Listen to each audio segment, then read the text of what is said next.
Once upon a time, in a bustling metropolis where luxury cars zoomed past crumbling sidewalks, there sat a beggar named Nick. Nick lived on a concrete corner outside a magnificent corporate tower. His clothes were faded, his shoes were torn, and his only possession was a small, battered metal bowl.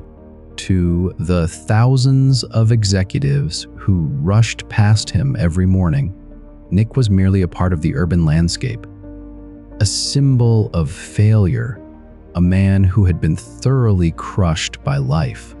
One that Nick had spent years believing the script the world had written for him.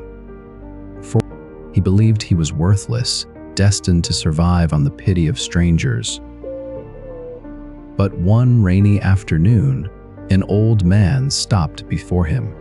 Instead of dropping a coin into the metal bowl, the old man knelt in the mud, looked directly into Nick's eyes, and whispered, "The only difference between you and the billionaires inside that building is that they believe they belong inside, and you believe you belong out here. Change your belief, and you will change your coordinates." Those words struck Nick like a bolt of lightning.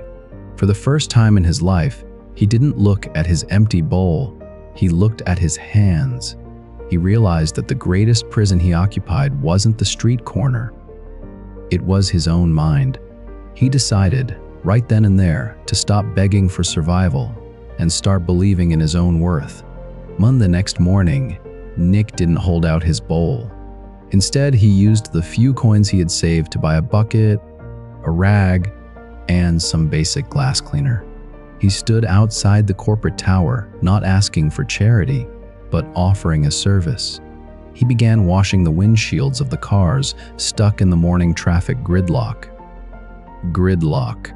When drivers tried to hand him money out of pity, he politely refused, saying, "I am not begging, sir. I am earning." His attitude shifted completely. He stood taller, spoke with clarity, and wore his ragged clothes with an unexpected dignity. People noticed the change.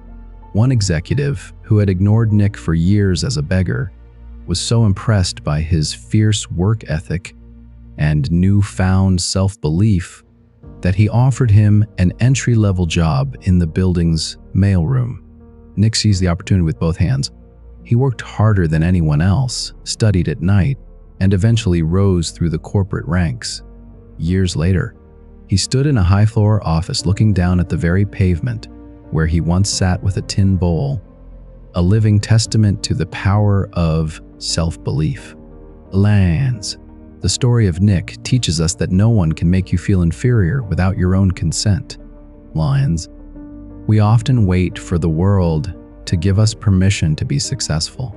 We wait for someone to hand us an opportunity, to validate our talents, or to tell us we are worthy. But the world only reflects back the value that you place on yourself. If you view yourself as a beggar to circumstance, life will treat you like one. Believing in yourself is not about ignoring your current reality. It is about recognizing your ultimate potential. Your current situation is a location, not an identity. When you shift your mindset from "what will the world give me" to "what do I have to offer," the entire universe rearranges itself to meet your new standards. Break the bowl of dependency, step off the pavement of pity, and start building the life you know you deserve.